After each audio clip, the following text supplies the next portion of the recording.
여러분 안녕하십니까. 용감한 토크쇼 직설 임종윤입니다. 이달 초에 태국 방콕에서 이어서 3주 만에 열린 어제 한일 외교장관 회담. 여러분들도 예상은 하셨겠습니다만 별 성과가 없이 35분 만에 끝났습니다. 회담에 나섰던 두 나라 외교장관들이 회담이 끝나고 난 다음에 보여줬던 표정은 상당히 무거웠죠. 하지만 외교 당국 간 대화가 복원된 건 의미가 있다라는 해석도 나오고 있습니다. 냉랭했었던 한일 외교장관 회담의 의미 또 향후 전망을 짚어보도록 하겠습니다.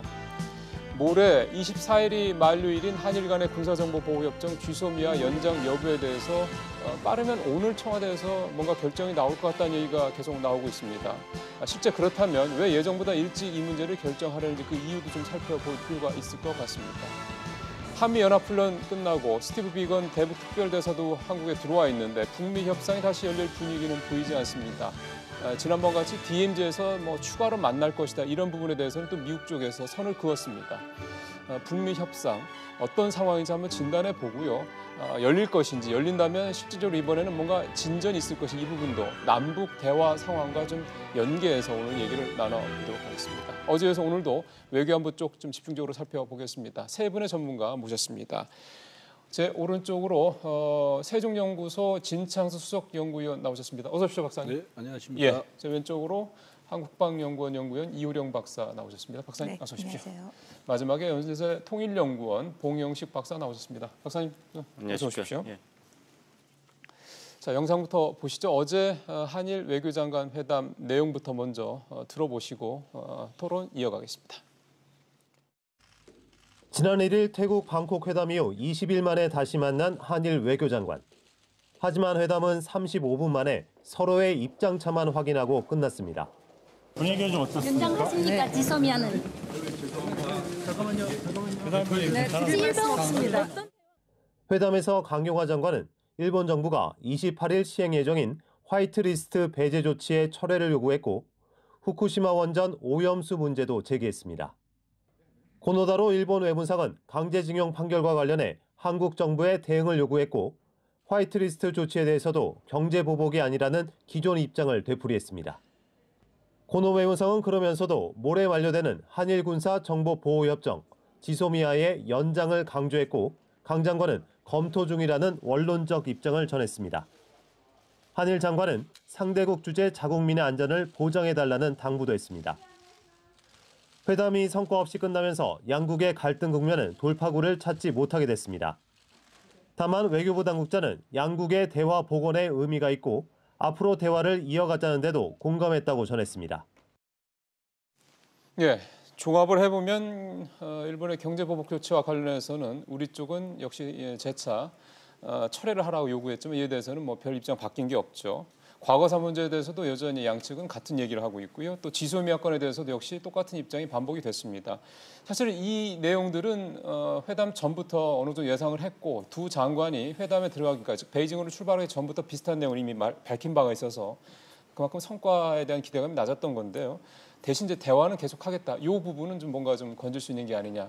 이렇게 얘기들을 좀 하고 있는데요.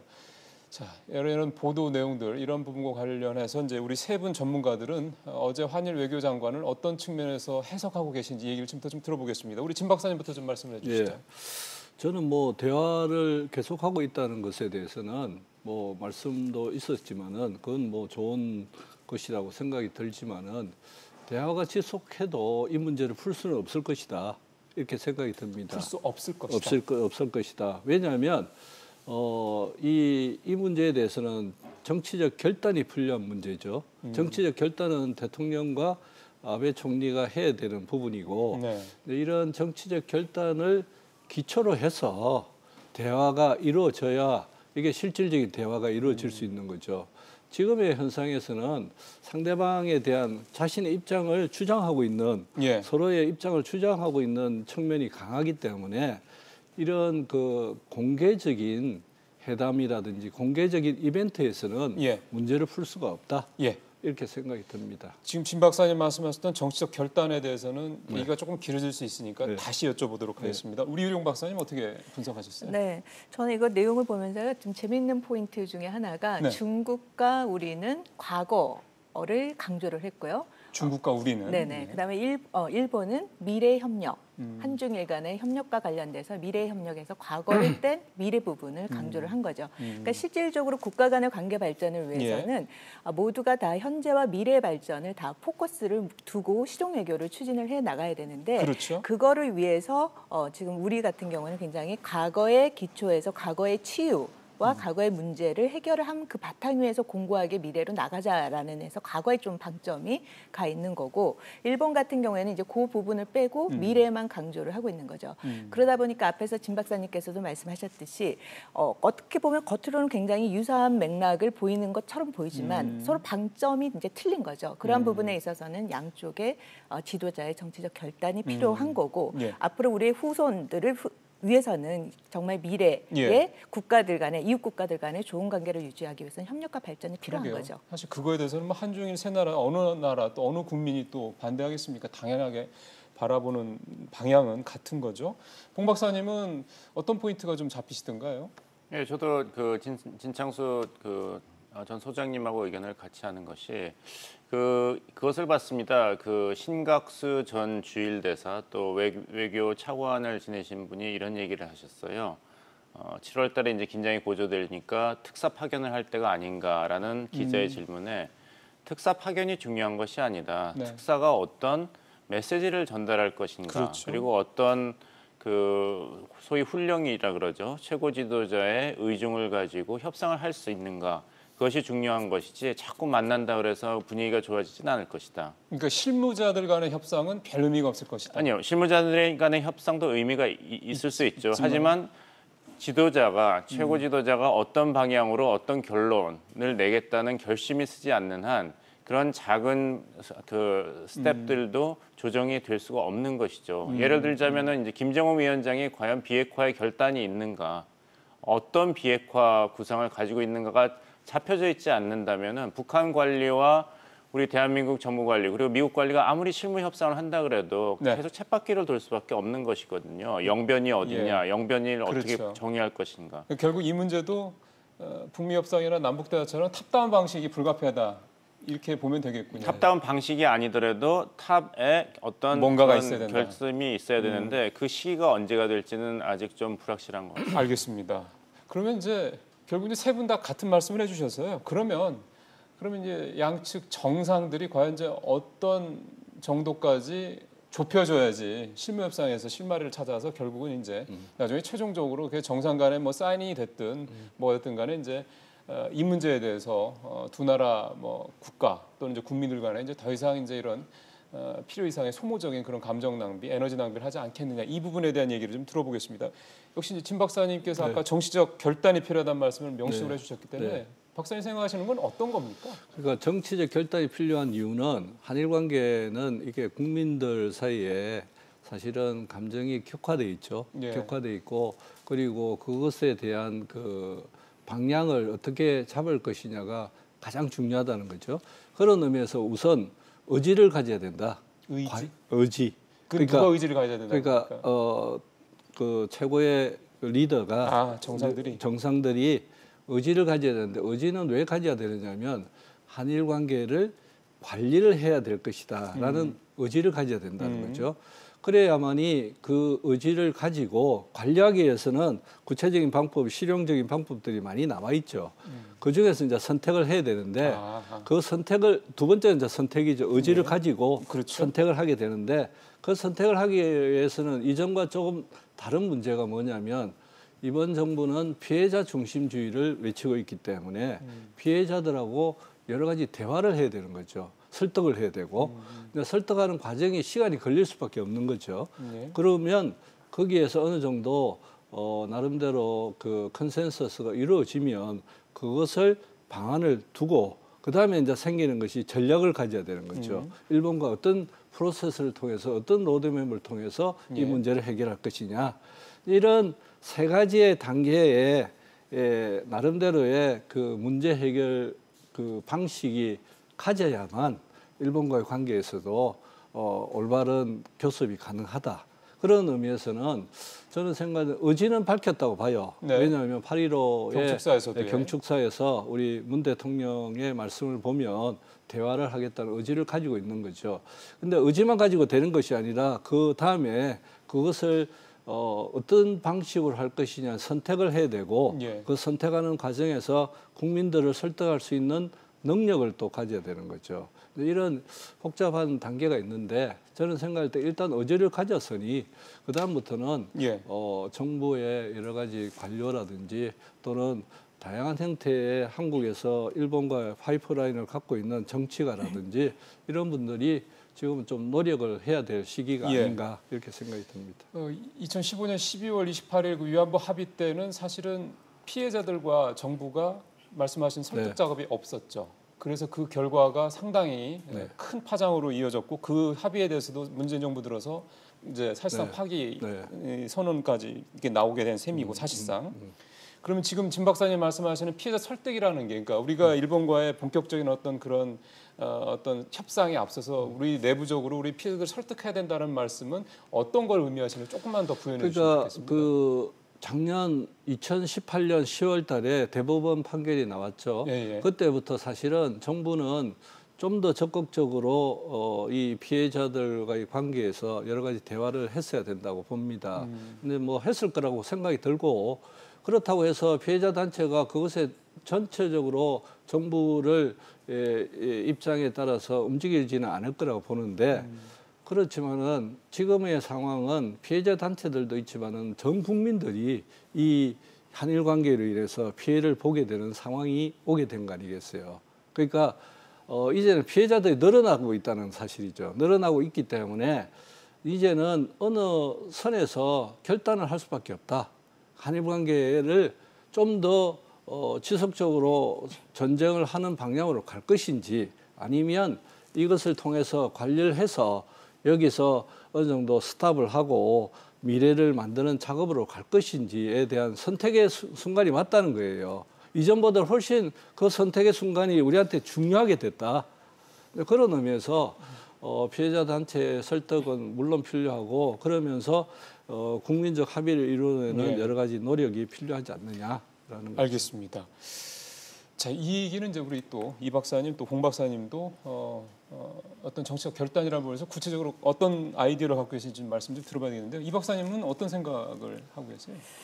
저는 이번에 이런 한일 관계가 이렇게 악화되는 상황을 보면서요, 우리가 좀 그 실용 외교를 추구를 해 와야 되지 않습니까? 이런 실용 외교를 실용 외교. 추구하는 데 있어서 가장 우리가 유의해야 될 점 중에 하나가 정무적인 판단과 전략적인 판단을 좀 구분해서 해야 될 필요가 있는데 정무적 판단, 전략적 네네. 판단. 예. 근데 어떻게 보면 이 한일 관계와 관련해서 이 에스컬레이션이 되어 가면서요. 보면 일본 우리가 계속해서 티폴텟의 전략으로 계속 추진하다 보니까 굉장히 어떻게 보면 국민적 감정까지도 다 격화시키는 그렇죠. 예. 그런 상황으로 그렇죠. 끌고 가서 저는 지금 아까 진 박사님께서는 이제 결단을 해야 된다라는 시점을 말씀을 해주셨는데 우리가 다시 한번 이 한일 관계에 있어서 우리가 전략적으로 우리가 왜 일본과 잘 지내야 되는지 이런 거에 좀 포커스를 맞춰서 좀 한일 관계를 실용적으로 발전시키는 국가 관계를 만들어가는 게 필요하지 않을까라는 생각이 듭니다. 그럼 이 박사님 생각하시는 그 실용적인 외교 측면에서의 전략적인 어떤 판단은 우리가 뭐라고 보면 그동안 될까요? 한일 관계가 굉장히 과거사 문제에 많이 잡혀져 있어서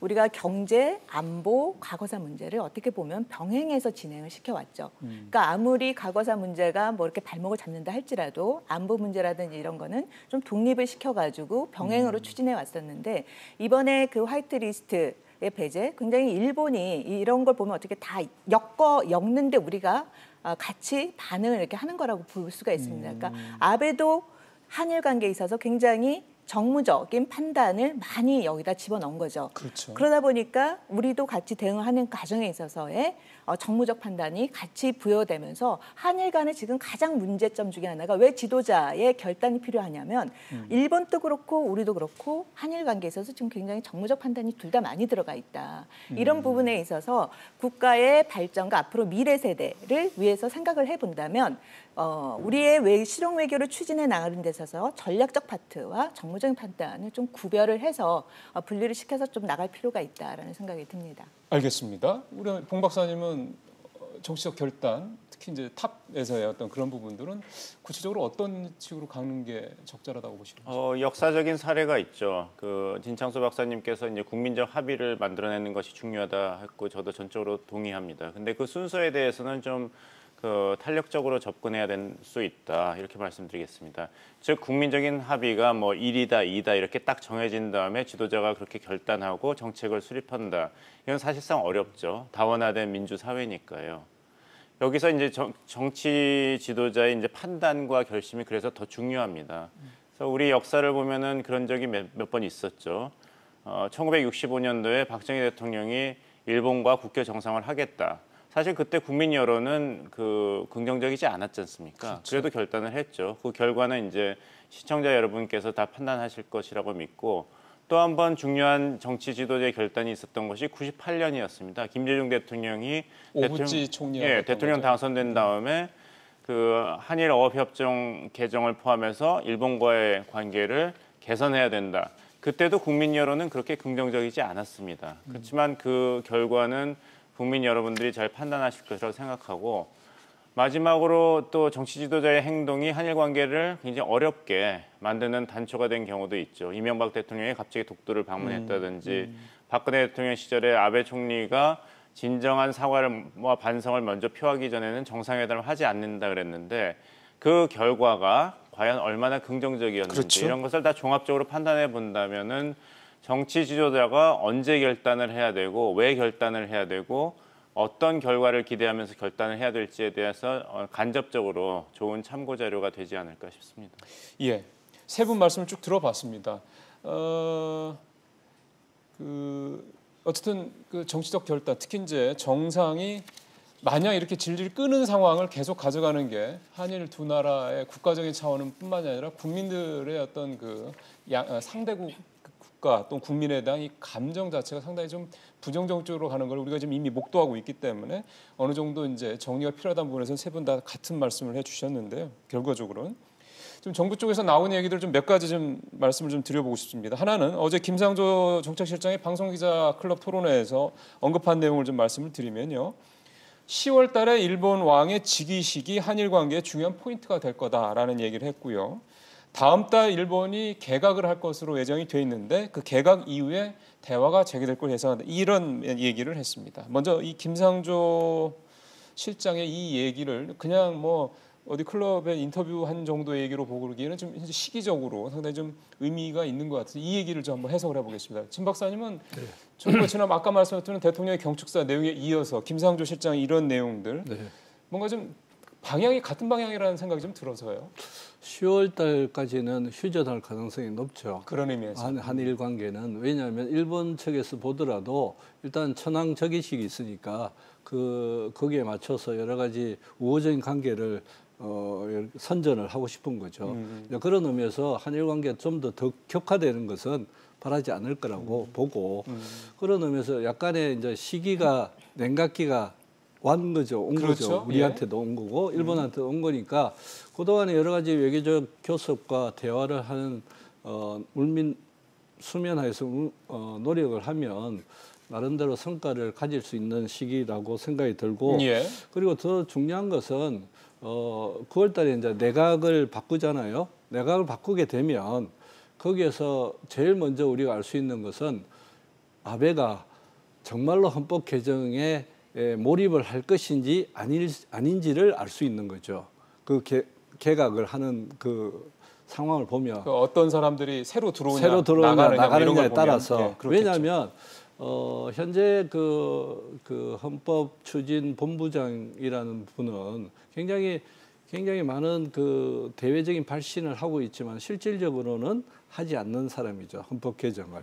헌법 개정 원하지 않는 사람. 그러니까 그런 의미에서는 사람을 바꾸면서 이 사람이 진짜로 헌법 개정을 할 것이냐를 알 수 있는 중요한 계기가 되고 그다음에 두 번째로는 외교에 있어서도 이제는 러시아, 중국, 그다음에 북한과의 관계를 어떻게 할 것이냐의 판짜기에 대해서도 나름대로 인선을 보면 알 수 있을 것이다. 혹시 박사님 그 말씀하셔서 그런 생각이 드는 건데 지금 우리 일본의 그 보복 조치를 이제 직접으로 실행한 데가 통상산업성 아닙니까? 통상산업성이죠. 예를 들어서 통상산업성 장관이 갈린다. 네.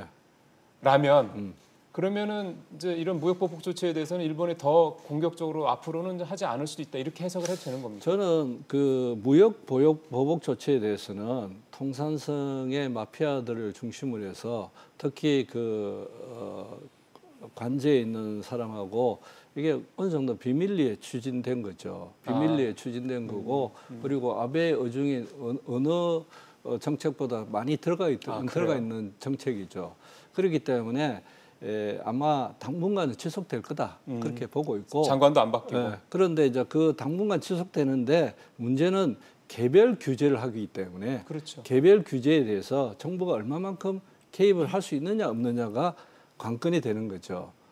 사실은 일본 정부 지금 우리가 이야기하는 건 일본 정부가 사실은 거기에 개입을 해서 이 사안에 대해서 굉장히 문제가 많다. 좀 더 딜레이를 시켜, 좀 더 조사를 해라 그러면 우리 경제에 굉장히 타격이 오는 거 아니겠어요?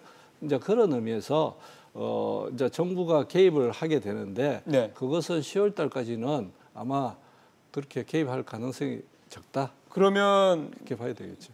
박사님 생각에는 이제 문재인 대통령이 즉위식에 참석하는 게 바람직하다. 또 그럴 가능성이 높다 이렇게 보시는 겁니까? 우리는 그러니까 그것을 직접적으로 이 사례에 대해서 참석하느냐 마느냐를 둘째치고 기본적으로 대일 정책을 어떻게 할 것이냐 큰 틀에서 바라봐야 되는 거죠. 그래서 일본을 친구를 해서 결과적으로 동아시아에서 평화를 정착시키는데 도움이 된다고 한다면 가야 되는 거고 그렇지 않고 지금의 그 대일 정책과 마찬가지로 한국의 역사적인 그 문제에서 정당성을 계속 주장하겠다라고 하면 불쾌함을 보이는 것이 당연한 거고 그러니까 대일 정책 전반을 어떻게 할 것이냐를 먼저 생각을 해야 되지 않느냐. 그러니까 그 냉각기 동안 이제 그런 부분들까지 이제 검토가 돼야 될 거다. 알겠습니다. 진 박사님 말씀은 그렇고요. 우리 이 박사님께서는 김상조 실장의 얘기부터 해가 전체적으로 이 부분은 어떻게 해석을 하시는지요?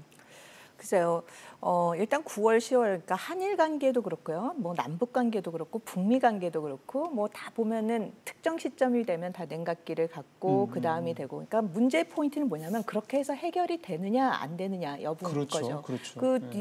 2개월 기간 동안, 약 2개월의 기간 동안에 한일 관계가 급작스럽게 바뀔 만큼의 뭐가 있느냐라는 거에 대한 질문을 던져보면 그렇게 보이지 않는다라는 데 있어서 답답함이 있는 거지. 그럼 그 기간 동안 그럼 현재의 이렇게 주어진 프레임 속에서 우리가 그나마 실용적으로 한일 관계를 잘 이끌 수 있는 방안들이 뭔지 그러한 좀 방안들을 이 짧은 기간이라도 좀 찾아내는 데 더 포인트를 둬야 되는 게 맞지 않은가라는 생각도 듭니다. 뭔가 그럼 실무자들 간에는 조금 눈에 보이지는 않더라도 그렇죠. 뭐 그렇게 우리가 대응을 조치라든지 앞에서도 진 박사님께서 말씀해 주셨듯이 개별 규제와 관련돼서 이 부분이 앞으로 향후 어떻게 될 건지 그러니까 큰 틀에서 일본이 이 짧은 2개월 기간 동안에 그 바꿀 가능성은 거의 없다라고 봐야 되는 거죠. 그렇다면 그거와 관련돼서 각 개별 사안과 관련돼서 우리의 대응 조치라든지 정부가 어떻게 지원을 해줄 것인지 그런 거에 대한 보다 좀 세밀한 정책적인 방안을 이 기간 동안 좀 집중적으로 만드는 데 더 방점을 둬야 되지 않은가라는 생각이 듭니다. 근데 사실은 공교롭게도 지난번에 7월 1일 날 이제 발표가 됐었는데 7월 4일 날부터 이제 세 가지가 딱 결정이 됐었죠. 그 포토레지스트라든가 이 불화수소 같은 거에 대한 재고가 대략 한 3개월 정도라고 하니 그 재고가 얼추 끝나는 기간에 딱 이 두 달의 냉각 기간 사이에 또 들어있기도 합니다. 그때 우리 신 박사님도 얘기해줬고 이 박사님도 얘기했지만 얘네들이 이거를 이제 어떤 식으로 뭐 허가나 이런 부분에서 까다롭게 하느냐 아니면은 일단 풀어주느냐 이런 부분을 좀 지켜보면 이것도 좋은 포인트가 될 것 같긴 하네요. 우리 측에서 봤을 땐. 봉 박사님은 어떻게 이제 보시는지. 이제 세상 만사가 다 선택인데 자기 정체성, 내가 뭘 중요시 하느냐를 결정하지 않는다면은 아무 결정도 내릴 수가 없는 것이죠. 그렇죠. 뭘 버리고 뭘 택할 것인가 기준이 없으니까요. 그러니까 한일 관계 복원을 할 것이냐 아니면은 과거사에 대해서 제대로 반성하지 않는 일본에 대해서 이번엔 정말 끝까지 가볼 것인가 여기에 대한 정부가 이제 결심을 해야 되고 거기에 따른 후폭풍 어떤 정책을 택하든지 후폭풍이 있겠죠.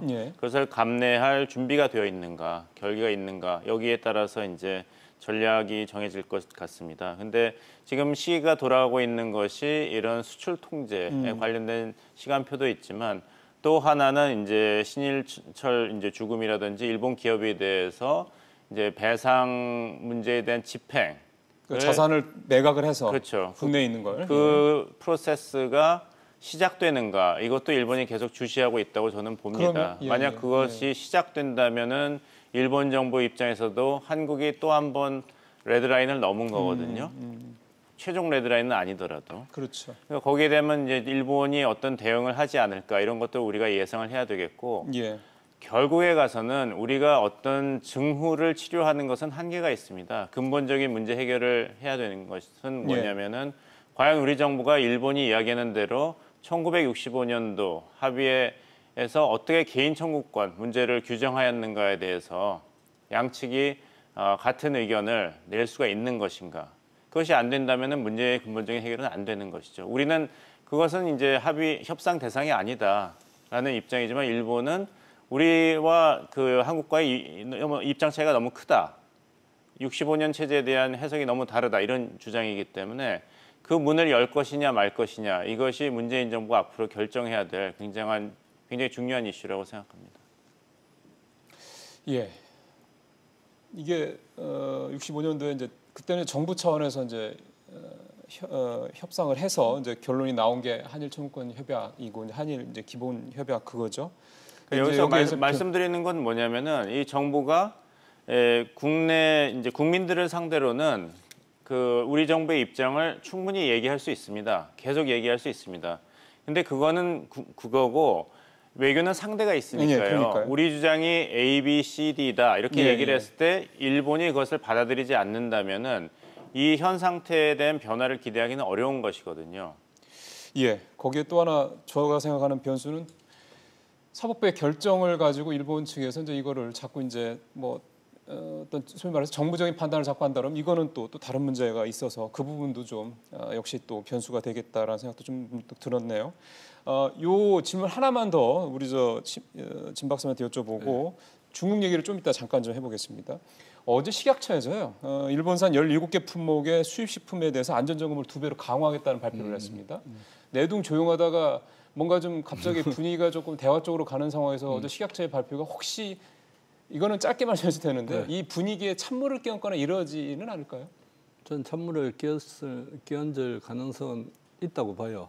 있다고 봐요. 왜냐하면 일본에서는 일단 방사능에 대해서 굉장히 민감한 거죠.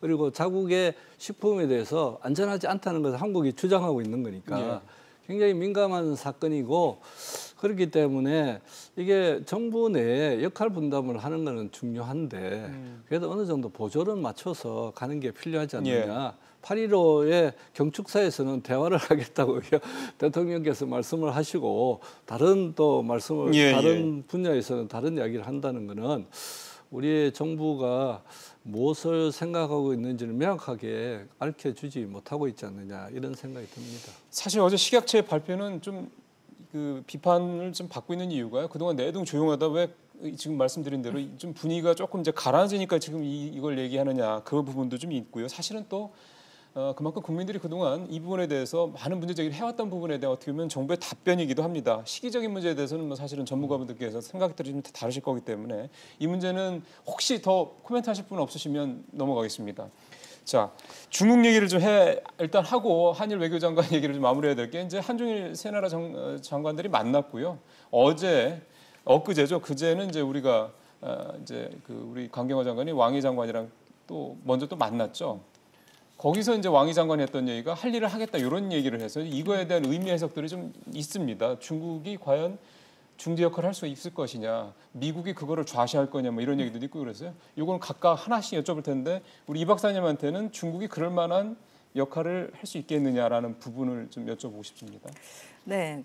어떻게 보면 저도 그 대목을 보고 과연 중국이 왜 이 시점에 이런 발언을 할까라는 거죠. 하나는 한국 같은 경우에는 한미 동맹에 있어서 거의 뭐 린치핀이라고 할 정도로 아태지역에서 굉장히 중요한 동맹 국가고 일본은 또 코너스톤이라고 할 만큼 미일 동맹에 있어서 또 아태지역의 질서에 있어서 가장 핵심적인 동맹 국가인데 이 동맹 두 국가의 과거사 문제로 인해서 갈등 관계를 겪는 이 시점에서 중국이 두 양국 간의 문제에 중국이 중재할 수 있다. 굉장히 어떻게 보면 한미일의 삼각 그렇죠. 협력 체제에 중국이 개입해서 이 문제를 풀겠다라는 측면에서 굉장히 기존의 북중러 때 한미일의 3대 3의 구도로 봤을 때 굉장히 이상한 중국의 주장이라고 볼 수가 있는 거죠. 낯섭니다. 그런 측면에서 또 특히 중국이 그동안 한미 간에 있어서 한국을 동맹에서 우리를 중국 쪽으로 더 이렇게 끌어당기는 그러한 정책을 추진해 왔던 그런 점에서 봤을 때도 그렇죠. 중국이 한국과 일본 사이를 중재를 한다라는 거는 어떻게 보면은 미국을 향한 중국의 메시지가 아닌가라는 생각이 듭니다. 실질적으로 한국과 일본의 중재 관계를 할 수 있는 저는 능력은 없다라고 봅니다. 알겠습니다. 그럼 이번엔 반대로 미국 쪽 입장에서 이 상황을 미국은 어떻게 볼까 싶습니다. 이 박사님 말씀을 들어보면 미국에서 아우 참 좋은 생각이야 이렇게 할 것 같지는 않아서요. 그렇게 하진 않겠죠. 그 중국이 동북아시아 외교 안보 정세에서 존재감 그리고 영향을 확대하는 것은 미국의 이익과 상치되는 것은 분명하니까요. 그렇죠. 하지만 미국 정부 입장에서도 왜 중국이 이렇게 적극적인 자세를 표명했는가는 충분히 이해가 될 것입니다. 비근한 예가 뭐냐면은 이 시진핑 주석이 북한을 국빈 방문을 했지 않습니까? 그래서 왕이 부장이 한 이야기랑 비슷한 얘기를 했죠. 할 수 있는 한 최선을 다해서 이제 북한을 돕겠다, 북중 관계를 도모하겠다 그랬는데 이 트럼프 대통령이 참 재주가 좋은 게 트위터 한 방으로 그냥 날려버렸지 않습니까? 6월 30일에 판문점에서 만나면 좋겠다. 트위터를 보고 김정은 위원장이 나왔어요. 맞습니다. 예, 그러네요. 아무도 시진핑 주석이 북한을 방문을 했는지 안 했는지 기억을 이제 못해요. 무슨 얘기를 했는지도 모르고 한 방에. 그런 그 이후에 이제 중국이 초조감을 가지지 않았을까? 중국이 동북아시아에서 과연 목소리를 낼 수 있는 것인가? 북한을 상대로 해서도 그렇고 비핵화 문제도 그렇고 그렇다면 이번에 돌파구로 좀 제시가 된 것이 한일 간의 갈등인데 거기서 중국이 일정 역할을 한다고 주장을 한다면 다시 중국의 영향력을 조금이라도 확대하는 단초가 되지 않을까 이런 전략적 계산이 반영된 발언이 아니었나 생각합니다. 그러게요.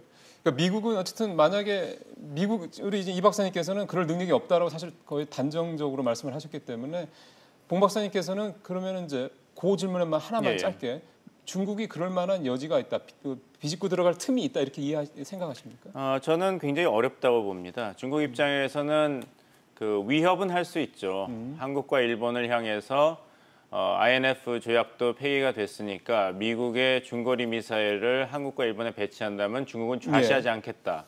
이렇게 얘기를 할 수는 있지만 그렇게 된다면 한국과 일본 간의 중재자 역할을 중국이 할 수는 없는 것이거든요. 그러니까요. 같은 메시지를 던지는 것이니까. 예, 알겠습니다. 그러면 본다면 중국의 역할은 제한적이지 않을까 생각합니다. 예, 어제도 사실 세 분의 외교안보 쪽 전문가분들 나오실 때도 사실 그 똑같은 질문을 드렸는데 역시 세 분 다 마찬가지 말씀들을 하십니다. 오늘 나오신 세 분도 비슷한 말씀을 하시는 거 보면 그게 현실적으로 상당히 좀 제한되어 있다는 거는 이제 우리 충분히 이제 저희 같은 일반인들도 이해를 좀 할 수 있을 것 같습니다.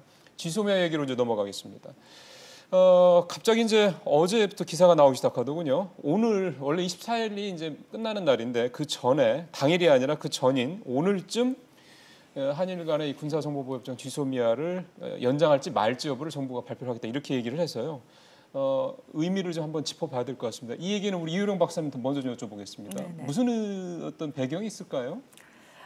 일단 지소미아의 파기 가능성은 저는 개인적으로 그렇게 높지는 않을 것 같아요. 그럼 오늘 발표해서 이제 연장 안 하겠다 이런 얘기는 안 할 것 같다. 네, 그냥 특별한 발언이 없으면은 24일 그냥 자동 연장이 되는 거죠. 그렇죠. 네, 그렇기 때문에 우리 입장에서는 일본을 지소미아 카드를 통해서 최대한 압박시킬 수 있는 거는 이거와 관련된 우리 정부의 입장을 최대한 늦춰서 발표하는 게 일본에게 보내는 메시지 측면에서 본다면 가장 효과적일 수 있는 거죠. 그런 측면에서 22일이다, 23일이다, 아직 결정된 바 없다. 이런 발언이 나오는 게 아닌가라는 생각이 들어요. 그래요? 그럼 오늘 안 나올 수도 있는 거고. 전 개인적으로 그렇다고 24일 날 11시 한 58분 발표할 수도 있는 거고. 알겠습니다. 우리 봉 박사님은 어떻게? 네, 저도 비슷하게 생각합니다. 근데 이 지소미아 파기가 사실 그렇게 효과적인 전략적인 카드가 애시당초 아니었다고 저는 봅니다.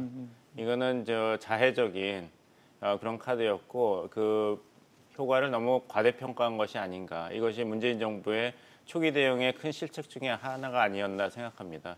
결국에는 그 논지는 뭐냐면 미국이 우리를 안보협력국가에서 강등을 시킨다면 우리도 일본을 안보협력국가로 인정을 안 하고 따라서 지소미아는 당연히 우리가 참여를 안 하는 게 맞다. 어떻게 서로 신뢰를 할 수 없는 국가끼리 군사 정보를 공유하는가. 이 메시지를 던짐으로써 미국을 초조하게 만들고 그래서 미국이 중재를 해서 일본 보고 이런 식으로 긴장 고조를 하지 말아라. 한미일 3자 안보 공조가 무너진다. 이런 식으로 이뤄질 것이다. 이런 기대가 있었던 것 같아요. 근데 문제는 뭐냐면은 우리가 지소미아 파기를 위협한다면 미국 입장에서는 일본도 참 안 좋은 일을 하지만 한국도 한미일 안보 공조에서 탈퇴하겠다 이런 메시지거든요. 그러면 일본도 한미일 안보 공조에 해가 되는 행위를 하지만 거기에 대한 대응으로 한국도 한미일 안보 공조를 저해하는 행위를 하겠다고 한다면 미국 입장에서는 어느 편도 들어줄 인센티브는 없는 것이죠. 그러니까 미국은 가만히 있는 것이고 일본 입장에서는 이것 봐라. 이런 식으로 한국이 한미일 3자 안보 협력을 소홀히 생각하고 지소미아 파기도 함부로 얘기하니까 우리도 안보 협력 국가에서 강등시킨 것이다. 한국을 신뢰할 수 없는 국가다. 이런 논리가 되는 것이거든요. 그러니까 오히려 한국의 이런 전략적 입장, 협상력을 저해시키는 그런 카드였다고 저는 생각하고 이제라도 잘 수습해서 지소미아와 이제 한일 간의 이제 무역 또 역사 문제 갈등을 분리시키는 것이 수습의 올바른 방향이라고 생각합니다. 네, 그 관련해서 조금만 더 말씀드리자면 지소미아 이 부분과 관련돼서 파기할 수 있다 이런 시그널을 보임으로 인해 가지고 한일 간의 지소미아에 대한 과대평가, 과소평가, 가민평가가 세 가지가 다 적용이 된 것 같아요. 그러다 보니까 과대평가와 관련돼서는 우리가 마치 한일 간의 모든 정보를 다 주고받는 것처럼 보이지만 실질적으로 그 내용을 보면은 상호주의의 기초에서 필요한 사항들만 주고 있는 거고요. 그다음에 과소평가와 관련돼서는 우리 미국이 있기 때문에 한미동맹이 있기 때문에 미국을 통해서 다 정보를 받을 수 있다라고 이제 주장하시는 분들이 있어요. 근데 그것도 잘못된 게 제3자에 의한 정보 공유와 관련돼서는 반드시 제3자를 줄 정보를 제공할 때는 그 협정을 맺은 국가로부터 동의를 받아야 되는 거예요. 그러면 미일 간에 중요한 정보가 있다. 그렇다면 일본으로 받은 정보를 미국이 가졌을 경우에는 미국이 우리한테 직접 줄 수가 없는 거죠. 일본으로부터 동의를 받아야 미국이 우리한테 정보를 줄 수가 있는 거죠. 특히 북한의 지금 재래식 전력이라든지 지금 이번에 최근에도 신형 무기 3종이 다 시험 발사를 하지 않았습니까? 특히 뭐 이스칸데르형 같은 경우는 실전 배치가 임박했다라고 북한이 발표를 한 점들을 봤을 때 오히려 더 지소미아와 관련돼서는 한미일 간의 안보 협력이 더 필요한 거고요. 그다음에 뭐 특히 가소평가 관련된 부분 중에 하나가 우리가 미국의 정보 자산을 통해서 다 볼 수 있다라고 하지만 북한이 어느 방향으로 미사일 시험 발사하느냐에 따라서 측면으로 보는 게 있고 정면으로 보는 거 있고 이런 게 종합적으로 정보가 분석이 될 필요가 있는 거죠. 그러한 측면에서 정보 공유와 관련돼서는 또 너무 정보 양이 적다고 해서 가소평가를 하면 되지 않는다라는 점을 다시 말씀을 드리고 싶습니다. 봉 박사님 아까 말씀하시던 부분에 대해서 다른 시각이 있다는 거 한번 여쭤보고 싶습니다. 무슨 얘기냐면 미국의 역할이 사실 이제 우리가 이제 일본의 보복 조치 이후에 이제 우리가 했던 것 중에서 여러 가지 대안 중에서 나온 게 이제 지소미아를 파기할 수도 이런 얘기가 나온 다음에 사실 그 전까지 우리는 미국이 뭔가 좀 적극적인 중재 역할을 해주길 바랬는데 별 반응이 없다가 그 이후에 이제 미국이 뭔가 움직이는 모습을 보이고 트럼프가 뭐 중재할 뜻도 내비치고 뭐 트위터를 통해서 이런 모습들이 그 중간에 뭔가 미국이 조금 그 전보다는 우리가 지소미아 파기 얘기를 하기 전보다는 조금 더 움직인다라는 식으로 나온 거 아닙니까? 저는 과대 해석, 희망적인 해석이었다고 봅니다. 그것도 아니 좋은 말을 왜 못합니까? 돈이 드는 것도 아니고 책임질 일도 없는데 미국 입장에서는 잘 되길 바란다는 얘기하고 그냥 양쪽이 잘 해결하길 바란다. 미국이 원한 것은 양자가 평화적으로 외교적인 경로를 통해 가지고 조속히 해결하길 바란다. 그런 덕담을 계속한 것이죠. 그거를 우리는 좀 너무 희망적으로 해석을 한 미국이 중재 역할을 것입니다. 하는 걸 확대 해석을 한 거다. 그렇습니다. 그럼 트럼프가 할 일을 하겠다, 뭐 그런 역할을 하겠다 이런 부분들도 역시 그런 인상에서 할 일은 미국이 정하는 것이죠. 미국이 할 일이 이 정도다. 그거는 미국이 정하는 거고 미국은 미국의 오래된 냉전 기간 또 2차 세계대전 종식 이후의 기조는 뭐냐면 샌프란시스코 평화조약으로 모든 2차 대전의 문제는 해결됐다는 것입니다. 그래서 향후 아시아에서 어떤 역사 문제, 영토 문제가 발생을 하더라도 미국은 절대 중재자 역할을 할 의향이 없다. 여러 번 선언을 했습니다. 이번에 수출 통제 문제의 근저에도 결국에는 개인 청구권 문제지 않습니까? 역사 문제죠. 그 법적인 해석. 그러니까 미국은 원래 그 본국이 여러 번 강조한 원칙에 따라서 양자 해결 원칙을 권고하고 있는 것이죠. 미국은 중재할 의사도 없고 한 번 중재를 하고 나면은 이게 뚝이 무너져가지고 앞으로도 계속 미국이 중재를 해야 됩니다. 그래서 이번에 이 한일 무역 아예 가능성이 없는 것을 마치 있었던 것처럼 우리가 인식했던 것입니다. 알겠습니다. 미국의 중재 역할은 그러니까 지금까지는 트럼프 없었다. 대통령이 얘기하는 걸 잘 들어야 되는 게 모든 지도자하고 친구입니다. 뭐 시진핑 주석하고도 너무 좋은 친구고 언제도 얘기했고 뭐 우린 잘 지내고 김정은 위원장하고도 사랑이 빠지고 잠깐만. 거기에 넘어가면 알겠습니다. 안 됩니다. 알겠습니다. 네. 우리 봉 박사님 그 부분에 대해서는 아주 냉정하게 딱 일축을 하시네요. 우리 진 박사님은 어떻게 보셨어요? 저는 있잖아요. 한국에서 과도하게 미국에 대해서 의존하고 있다. 이렇게 생각이 들어요. 왜냐하면 지금의 한일 간의 문제를 마치 지금 봉 박사님 이야기에 나는 전적으로 동의하는 게 마치 미국이 중재를 해서 이 문제를 해결할 수 있을 것 같아. 이런 기대감이 너무나 부풀어 있다는 거죠. 이게 현실하고는 저는 좀 동떨어진 이야기다. 왜냐하면 미국이 중재를 하기 위해서는 한일이 어느 정도 이게 원칙적인 합의가 있어야 되고 그것이 나름대로 하겠다는 생각이 있을 때 미국이 하고 싶지는 않지만 그래도 할 수 있는 여지가 있다는 거죠. 그때가. 그런데 지금은 전혀 그게 아닌 거죠. 서로 의지도 없을 뿐만 아니라 그걸 할 생각도 별로 없는데 미국이 나서가지고 야 이렇게 해라고 그러면 욕만 얻어먹을 뿐만 아니라 오히려 역풍만 인다는 것은 미국이 잘 알고 있는 거죠. 그러면은 이 한미일 동맹이라는 거는 정말로 이해 실리적인 측면인 거지. 이를테면 그 한미일 동맹 세 나라 중에 어느 두 나라가 어느 특정 더 힘이 약한 어떤 나라를 이를테면은 그게 뭐 물리적이든 뭐 정서적이든 공격을 하는 부분에 대해서 제일 이제 어떻게 보면 이 한미일 동맹의 가장 큰 축이라고 할 수 있는 미국 입장에서 봤을 때는 그건 샌프란시스코 강화 조약이 됐든 뭐가 됐든 간에 기존의 어떤 그런 정책적인 그 노선에서 봤을 때는 개입하거나 이러진 않는다. 그러니까 역사 문제하고 제일 중요한 건 역사 문제하고 군사 안보 문제, 경제 문제를 분리하고 있다는 거죠. 미국은 그렇게 본다. 미국은 그렇게 보고 있는 거죠. 그런데 우리는 역사 문제다 이렇게 이야기를 하고 있잖아요. 보복 조치를 하고 있는 게 역사 문제다라고 이야기하기 때문에 우리는 그렇게 주장을 하는 거고 일본은 처음에는 역사 문제인 같이 자기들이 생각을 했는데 앞떡으로 하면서 경제 문제를 이전한 거죠.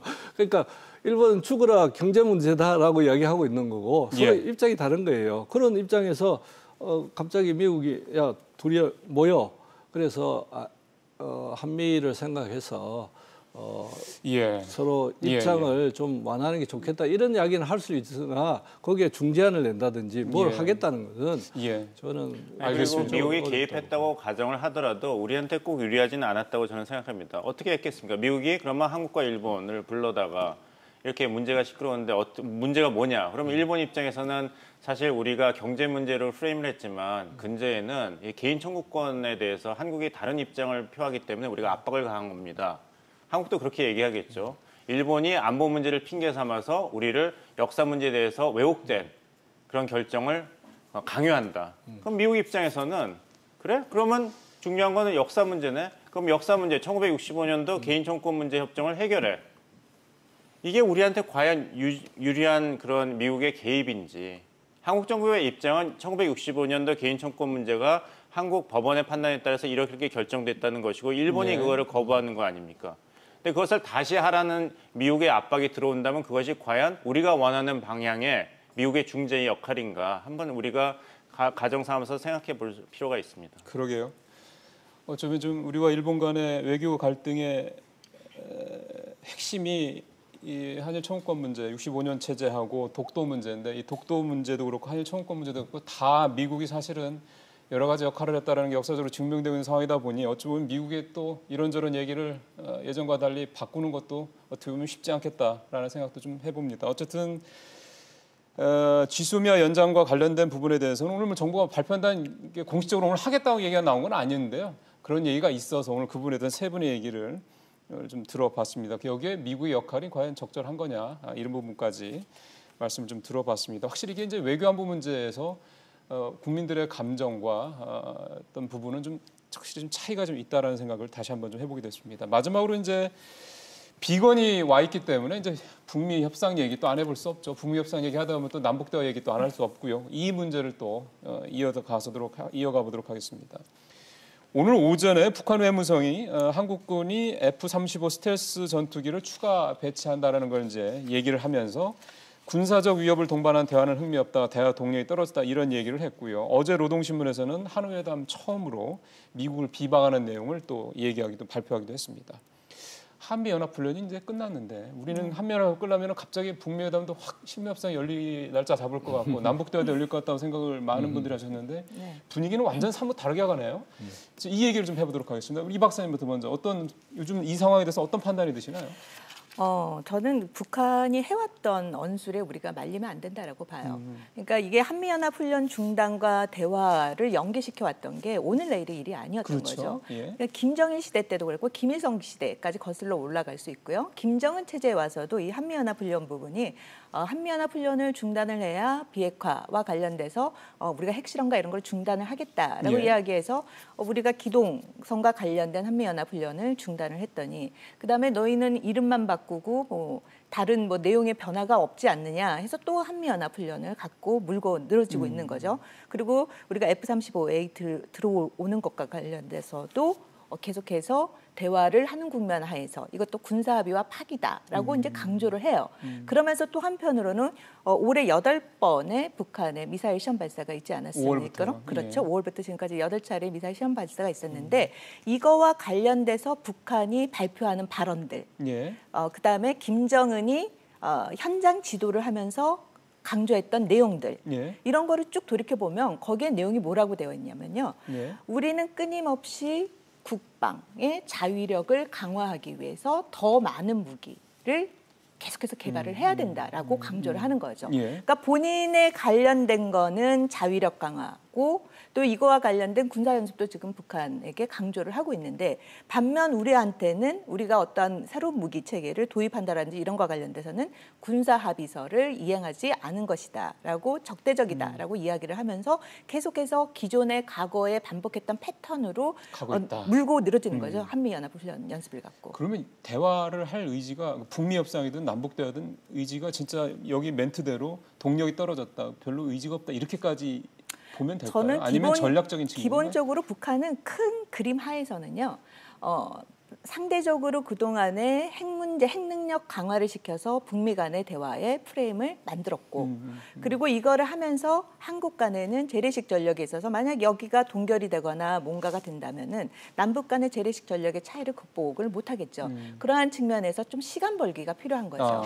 그러한 측면에서 자기네들이 어떻게 보면 지금 주체 무기 시리즈를 통해서 2016년부터 예. 해서 계속해서 미사일 능력이라든지 재래식 예. 전력을 현대화 첨단화시키고 있는데 그 일정 기간 동안에 계속 시간을 벌고 그러면 그동안 한국과 남북 관계를 뭐로 캡을 씌울 것이냐. 예. 남북 간의 합의서라든지 정상회담이라든지 아니면 대화의 동력의 지속이라든지 예. 이런 부분을 갖고 우리한테 핑계를 대는 거라고 봅니다. 그래서 기본적으로 북한이 이때까지 해왔던 이러한 전략과 전술에 있어서는 저는 큰 변화는 없다라고 봅니다. 그렇다면은 그런 차원으로 해석을 한다면 이제 어쨌든 시기의 문제이긴 하지만 북미 협상도 하긴 할 거고 남북 대화도 뭐 어쨌든 시기의 문제지만 하긴 할 거다. 그렇죠. 그런 것들을 잘 북한이 의도하는 바를 잘 보면서 적정 시점에서의 그렇죠. 대화의 모멘텀을 살리되 그걸 갖고 우리가 북한이 요구한다라고 해서 한미연합훈련의 중단이라든지 우리의 새로운 무기 체계 도입과 관련돼서 사사건건 시비를 건다고 해서 거기에 대해서 우리가 반응해줄 필요는 없는 거죠. 일일이 예민하게 반응할 그렇죠. 필요는 없다. 알겠습니다. 봉 박사님은 예. 어떻게 보십니까? 예, 저도 이 박사님처럼 이것은 북한의 전형적인 협상 전략이다. 시간을 끌어서 유리하면 시간을 끄는 것이거든요. 몸값을 올리고 협상인을 제고하고. 하지만 북한이 급한 이유가 있으면은 2018년도에 김정은 위원장이 신년사에서 남북관계 사변의 해로 만들겠다 그러고 굉장히 속도감 있게 남북관계 개선을 했지 않습니까? 예. 그게 본다면 이제 북한 전략의 틀이 무엇인가를 보고 우리가 대응 전략을 판단하면 될 것 같습니다. 일단은 말씀하신 대로 신무기에 관한 테스트를 완성하기 위해서 약간의 시간이 있는 것 같고 또 글쎄요. 예. 명분도 쌓아야 되겠죠. 그러니까 뭐 협상과 연애에서 그런 얘기가 있지 않습니까? 협상에서는 상대방이 아무리 매력적인 제안을 하더라도 절대로 받아들이지 않고 일주일 생각해 보겠습니다 하는 게 원칙이고 연애할 때도 뭐 내가 내 편이 돼줄게 해도 그 자리에서 아무리 마음은 북치고 장구치고 검은고 듣고 춤추고 싶겠지만 거기서 대답하면 안 되죠. 너무 갑작스러워서 좀 더 생각해 볼게요가 정답 아닙니까? 그러니까 북한 입장에서도 밖에서는 당연히 연합훈련 끝나고 대화한다 그랬지 않습니까? 할 때 너무 갑작스럽게 그렇게 마음의 준비를 할 시간을 달라. 이런 식으로 나오고 있는 것이죠. 그러면 그렇게 시간 이거 하나만 더 봉 네. 박사님인데 그 시간을 끄는 게 혹시 예를 들어서 지금까지 아까 이 박사님도 얘기했지만 8차례 어떤 미사일을 비롯한 발사체 발사라든가 뭐 등등 이런 것들이 있었는데 시간을 조금 더 이렇게 해서 뭔가 그 사이에 좀 군사적이라든가 뭐 이런 쪽으로 뭔가 이렇게 좀 더 이렇게 하려고 하는 그런 의도도 그것도 있고 근데 이제 북한 시간 북한이 시간이 그렇게 많은 것은 아닙니다. 왜냐하면 2397 유엔 안보리 결의안 2397에 따르면은 올해 말까지 이제 외국에 파견된 노동자가 다 북한에 소환돼야 되거든요. 이제 경제적으로 이제 계속 북한 경제의 숨통이 쪼여지고 있는데 무작정 이제 시간을 끌 수는 없지만 전략 전술 차원에서 기대가 있을 때 당연한 것을 당연한 것으로 주지 않는 그런 북한의 협상 태도가 아닌가 생각합니다. 알겠습니다. 박사님은요? 저는 뭐 두 분이 다 말씀을 하셨기에 다 동의를 하는 부분인데 저는 한국이 좀 생각해야 될 부분이 중재자의 역할에 대해서 다시 한번 생각할 시기에 왔다. 제가 드리려는 질문을 답을 말씀해 주시는 거예요. 네. 좋습니다. 이제 어차피 그 얘기로 가야 됩니다. 네, 어차피 그 이야기로 갈 것 같아요. 네. 그래서 왜냐하면 사실은 그 하노이 정상회담 이후에 사실은 중재자의 역할에 대해서 우리 내부에서도 여러 가지 논란이 있지 않습니까? 네. 그리고 북한은 이제 중재자로 인정을 하지 않는 모습을 보이고 있는 거죠. 지금은. 그리고 지금 말씀하신 대로 북한은 북한 스피드대로 이 군사적인 것을 계속적으로 증강을 하고 있고 예. 그런 의미에서 한국의 전략에 있어서도 새로운 형태의 전략으로 변환시켜야 될 시기가 아닌가.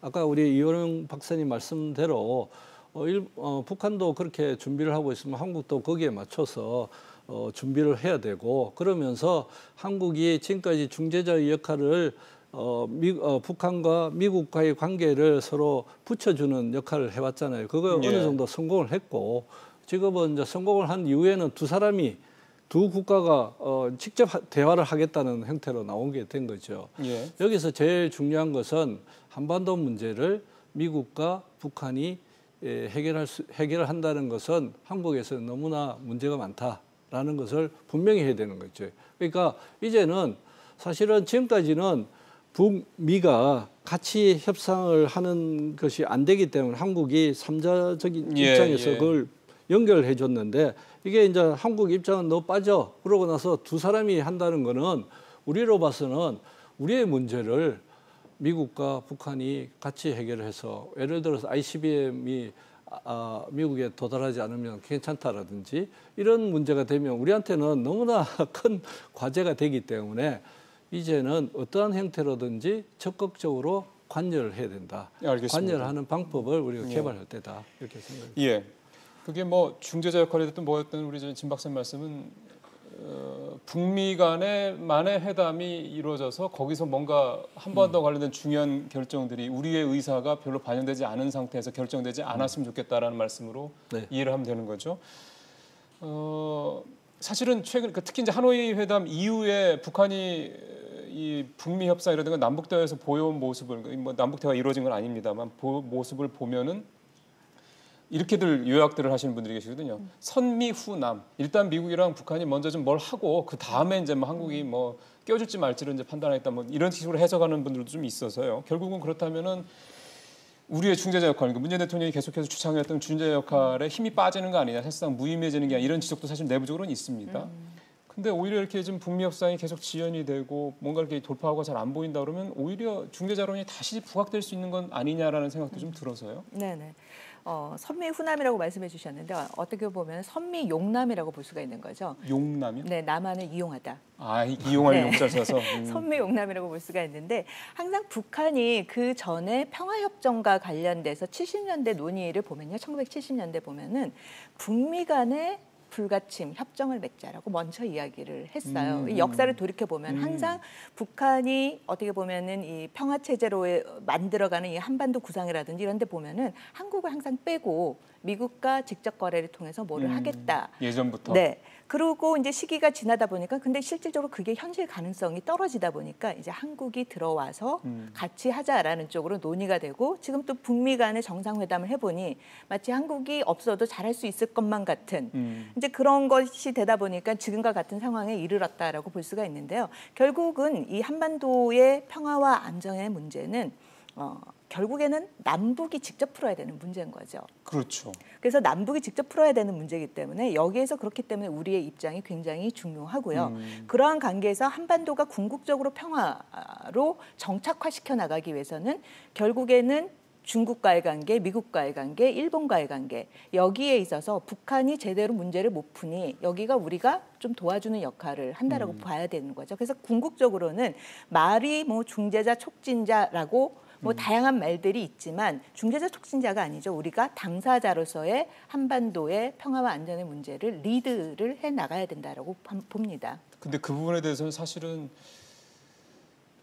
그게 가능하냐라는 사실은 뭐랄까 이게 뭐 어떻게 보면 비관론이라고 해야 되는 건지 아니면 그러니까 실제로는 다들 알 거예요. 청와대도 알고 그 전에 역대 정부들도 다 아는데 북한과 미국이 모든 이 문제를 푸는 데 있어서 핵심 당사자로서 문제를 푸는데 핵심 당사자로 하기에는 북한이 반응을 보이지 않는다라는 거죠. 그러한 측면에서 우리가 말은 뭐 중재자, 촉진자 뭐 이런 얘기를 하지만 미국에게 우회하는 방법이라든지 여러 방법을 제시를 한 거죠. 그래서 크게 보면 그 용어에 기착되지 말고 큰 틀에서 본다면 결국에는 우리가 결국에 한반도 평화 안전의 문제를 위해서 남북 간의 대화를 한다라든지 주변국 간의 대화를 한다라든지 뭐 이번에 아세안과 관련돼서 했을 때 뭐 북한을 그렇죠. 초청을 한다라든지 그렇죠. 예. 그러니까 전부 다 보면 우리가 이 한반도 문제에 있어서의 주도권을 잡기 위한 그러한 맥락 속에서 이루어지는 거라고 저는 봅니다. 그러기 위해서는 한반도에서 주도권을 잡기 위해서는 다른 국가들하고 관계가 굉장히 좋은 관계를 유지해야 그렇죠. 사실은 저도 그 얘기 때문에, 예. 그래야 남북한 관계를 주도를 할 수 있는 알겠습니다. 거지. 지금처럼 일본하고 관계 나쁘고 중국하고도 뭐 그저 그런 상태에 있고 미국하고 관계도 별로고 이러면 한반도를 주도를 할 수가 없는 거죠 우리가. 예, 그게 물론 바로 뭐 포인트인 것 같아요. 예, 중국과의 관계가 뭐 약간 좀 껄끄러워진 거는 뭐 사드 문제도 있긴 합니다만은 어쨌든 사드를 우리가 뭐 원해서 또 갖다 놓은 것도 아니기도 하고요. 뭐 어쨌든 말씀은 참 여기가 우리가 이런 상황에서 눈에 보이지는 않더라도 물 밑에서라도 우리가 상당히 적극적으로 뭔가 이 상황을 주도적으로 해 나가야 된다는 부분에 대해서는 뭐 말씀을 좀 충분히 좀 이해를 하겠습니다. 봉 박사님은 이제 이 상황 어떻게 해서 우리 정부가 해야 될 거라고 보세요? 그 전에 할아버지께서 저한테 이제 어렸을 때 세뱃돈 주시면서 그런 얘기를 했어요. 뭐 집안일을 주도하려면 돈이 있어야 된다. 세뱃돈도 주고 그래야지 애들이 나 보러 온다 그러는데 우리가 한반도 정세를 주도하려면 통장에 잔고가 좀 있어야 되는데 진창수 박사님께서 말씀하셨다시피 잔고가 부족한데 어떻게 주도를 하겠습니까? 그건 북한하고 똑같은 거거든요. 계속 주변 세력을 위협해가지고 생존을 기도하는 것이 북한 스타일인데 우리가 그렇게 할 수는 없는 것이죠. 우리는 중심 국가, 핵심 국가가 돼서 한국을 통하면 일이 더 잘 된다. 이게 김대중 정권 때의 그런 햇볕 정책이었지 않습니까? 근데 그것을 우리가 놓친 것 같아요. 그래서 오히려 한국이 걸림돌이 된다. 한국이 껄끄럽다. 이렇게 된다면은 북한을 포함해서요. 미국도 그렇고. 그러면 절대로 주도할 수가 없는 것이기 때문에 주도를 하고 싶다면은 주도력을 어떻게 확보할 것인가, 어떻게 통장 잔고를 올릴 것인가 여기서부터 시작을 해야 되는데 이제 대통령께서 광복절 경축사에서 말씀하신 것은 이제 로드맵은 있어요. 통일 로드맵은 이제 경협을 남북 간에 해서 그게 경제 통합으로 가고 그러면 군사적 적대 관계가 해소되고 통일이 2045년 광복 100주년 때 된다. 근데 여기서 그렇다면 이렇게 쭉 될 것이냐 그런 가능성 문제를 포함해서 또 중요한 것은 개헌의 문제를 우리가 지나칠 수가 없습니다. 뭐 낮은 단계의 연방제 얘기를 김대중 대통령께서 2000년에 하셨는데 그 다음에 논의가 올 스탑이거든요. 그렇다면 통일 한국을 얘기하는 건 좋고 날짜도 못을 박았는데 어떤 체제, 어떤 질서의 통일 한국인가에 대해서는 아직 이 정부에서 이야기가 나오는 게 없어요. 의지는 보이지만 경협, 경제통합, 적대관계 해소, 통일인데 그렇다면 우리 헌법을 어떻게 손을 볼 것인가? 이 문제에 대해서 그것을 감당할 만한 스카이캐슬에 나오는 감당할 수가 있는지 이 정부가 그것이 앞으로 문재인 정부 임기 3년이 좀 덜 남았는데 그리고 만약에 다음 정권도 민주당이 잡는다면은 굉장히 중요한 그리고 휘발성이 높은 정치적 이슈가 아닌가 생각합니다. 알겠습니다. 예, 뭐 우리 국민 중 어느 분이 이런 이렇게 복잡하게 돌아가고 있는 동북아 질서, 뭐 국제 질서에서 우리가 이리 가라면 이리 가고 저리 가라면 저리 가고 이걸 바라겠습니까? 우리가 주도적으로 뭔가 우리 국민들 또 우리 한반도 전체 이익에 부합하는 어떤 그런 결정을 내리고 그렇게 하길 바랄 겁니다. 그 묘안을 찾아내는 게 만만치 않다라는 거, 그게 이제 사실 걱정스러운 부분인데요. 그렇다고 해서 가만히 있을 수는 없는 거겠죠. 자, 그런 부분들을 우리 정부가 구체적인 부분들, 눈에 꼭 보이지 않고 어디다 선전하거나 홍보하지 만한 게 아니더라도 그렇게 물밑에서 잘 해 나가기를 기대를 하겠습니다. 오늘 세 분과 얘기 나눠봤습니다. 우리 진 박사님, 이 박사님, 봉 박사님 말씀 잘 들었습니다. 고맙습니다. 네, 고맙습니다.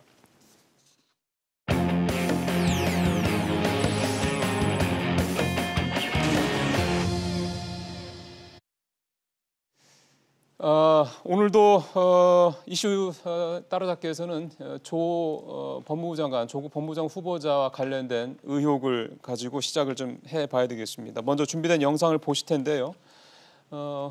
그 조국 후보자의 딸이 대입 자기소개서 학생 기록부를 바탕으로 뭐 좀 여지가 있다라는 의혹이 되는 내용인데요. 이 내용부터 먼저 보시고 이슈 따라잡기 이어가도록 하겠습니다. 조국 후보자의 딸 조모 씨가 2010년도 고려대학교 입시 과정에서 제출한 자기소개서에는 단국대 인턴십의 성과로 나의 이름이 논문에 오르게 되었으며 라고 적혀 있습니다. 함께 제출된 조 씨의 학생생활기록부에도 이 내용은 구체적으로 기록돼 있었습니다. 당시 조 씨가 지원한 전형의 심사는 2단계로 이루어져 있었는데 1단계는 지원자가 제출한 자기소개서와 학생생활기록부 같은 서류로만 당락이 결정됐고 이 점수는 2단계에도 일부 적용됐습니다. 이 과정에서 서류를 위조, 변조한 것으로 확인될 경우 불합격 처리된다고 돼 있습니다. 부정입학 논란이 불거지자 조 씨 측은 해명 자료를 냈습니다. 조 씨가 논문의 일저자라는 내용을 자기소개서에 명시하지 않았고 논문도 제출하지 않았으니 조 씨가 입학 서류에 기재한 내용 자체는 틀린 게 아니라고 주장했습니다. 이에 대해 고려대 측은 만약 중대한 하자가 발견되면 자체 심의 절차를 거쳐 조 씨의 입학을 취소할 수 있다는 원론적인 답변을 내놨습니다. 온라인 커뮤니티에선 학생들이 조 씨의 학위 취소를 촉구하는 촛불 집회를 예고하고 있어 조 씨의 입학에 대한 논란은 당분간 계속될 전망입니다. 자, 오늘도 김수민 평론가 모셨습니다. 어서 오십시오. 네, 반갑습니다. 예, 어제 이어서 오늘도 계속해서 좀 조국 후보자 관련된 얘기를 좀 해보죠. 일단은 지금 이제 이 고려대 관련된 부분이 사실 또 어제 또 크게 좀 부각이 된 부분이어서 지금 이 부분에 대해서 조국 후보자 쪽은 그거에 대해서는 가짜 뉴스다 이렇게 표현을 했거든요. 네. 그 발표, 그러니까 그 입장을 뒤집은 게 아니라면 조국 후보자 측에서는 자기 딸이 이제 저 입학 과정이 문제가 있던 건 아니다라고 얘기를 한 거고. 네. 근데 좀 학생들이라든가 뭐 심지어 서울대에서는 뭐 촛불 집회까지 하겠다는 상황이니까 받아들인 쪽 입장에서는 그렇게 보고 있는 것 같지가 않고요. 네.